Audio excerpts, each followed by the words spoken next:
Yeah, so I've been thinking about this for a bit now, but what is a job? What is a career? Like, I think a job it's the place where you cash your check, right? It's the place where you sell your time and in return you're given a salary. I think a career it's a job interspersed with like a bunch of other things. So there's this one thing about I heard about polymaths, right? So the difference between someone who just has a very disparate interest in things and a true polymath is one person knows a subject matter deeply and the other doesn't. So you it's like a polymath will be a W, right? And then just invert the W.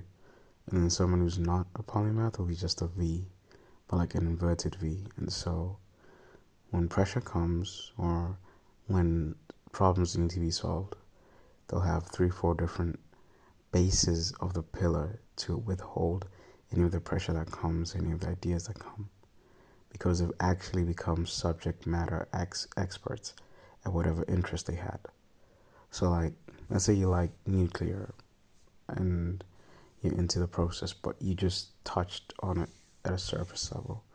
You haven't gained that obsession, you haven't gained that competence in it. There's no way you'll ever be able to set foot and go elsewhere. But let's say you love history and you learned a lot about history and it allows you to see pattern recognition, especially like in business history. Let's say you're a manager and you're probably as capable as someone who has a degree in history or something, and you'll be able to look at what's going on in a company, look at what happened in another company, and kind of pair and say, oh yeah, you know, this is what happened to Kodak. We shouldn't rest on our laurels. And I think we all know incidentally what happened to Kodak, but if you're intimately aware of the details and everything else, I'm sure you'll see the trend coming before it comes, right? And so I think a career in the current state of the world, it's only a polymath game, right? It's only people who are able to have multidisciplinary thinking and competence. So take someone who, say, was a chartered accountant, and from being a chartered accountant, they moved into more operational role within a business. And then from that operational role, they have two pillars to rely on: management and financial literacy to the highest level, right? Maybe not every chartered accountant is like super duper financially literate, but like they know the stuff. And so, actually, they are. What am I saying? It takes a lot to be, takes a lot to be a chartered accountant. Well, yeah, that is the baseline. Having multiple pillars and building those pillars that separates you from a job to a career, right? So I think would you have a core ability in a core discipline in, and the other skills that you have surrounding it determine who or what you become, right? And I'll say this not in a crass way, but in a light way. Let's say you are a financier, right? But you didn't start off as a financier. You start off working your way up the ladder. Maybe you're good at one or two things. You got to know some very interesting people, and you became a rainmaker not because you know about structuring deals and only that, but maybe you have an intimate understanding of a particular industry, right? From nose to tail, like a hunter, you know everything about metals, and let's say that's your thing. I think you add another pillar to that, and you have a very dangerous and capable person because they know what to do financially, whether it's a FP&A guy or an accountant or whatever, right? Those things, I think, add to your position in your career, in your life. I think most of the time we look at being highly specialized as only true benefit, but like with AI and all sorts of other things, you need to have a sense of neuroplasticity. And I don't know, I struggle with that.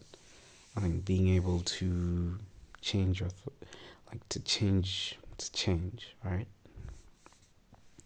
I think neuroplasticity for me would require a lot of dealing with my mind, right? I don't know how many people get sucked into their mind a lot. It happens to me, and it's annoying, and I want to change it. But some people can look at their mind and not cater to it, not entertain it, and I really admire that. I think some people call it retard maxing, right? Where you're not your thoughts, you are you, and so as they come, you kind of let them brush off you, and you don't let them consume you, but and you don't ruminate and you don't do stuff like that. So I think my earnest or my honest thinking on this is that having a career takes a lot. It takes a lot of dedication. It takes a lot of circumstance, right? Say you meet the right person, they happen to be sitting opposite you in the interview room, and they decide, you know what, I'm gonna advocate for this guy. He seems like a cool dude. And they do that for you, and you're in the door to probably an amazing career, investment banking, whatever it is, right? Say you don't have those fortunes. Say you didn't have the education. Say you didn't have anything like that. I'm fortunate enough. I'm educated. Trying to get a higher level degree. It sucks, but I'm doing okay. I think actually, it does suck, you know? It does suck. And it's not like a bad suck. It's like a good type of suck, you know? You kind of, with every passing day, every assignment submitted, you kind of get giddy because it's finally coming. Maybe not now, but like in the next 5-6 months, yeah, I might be done, you know? And yeah, it makes me giddy.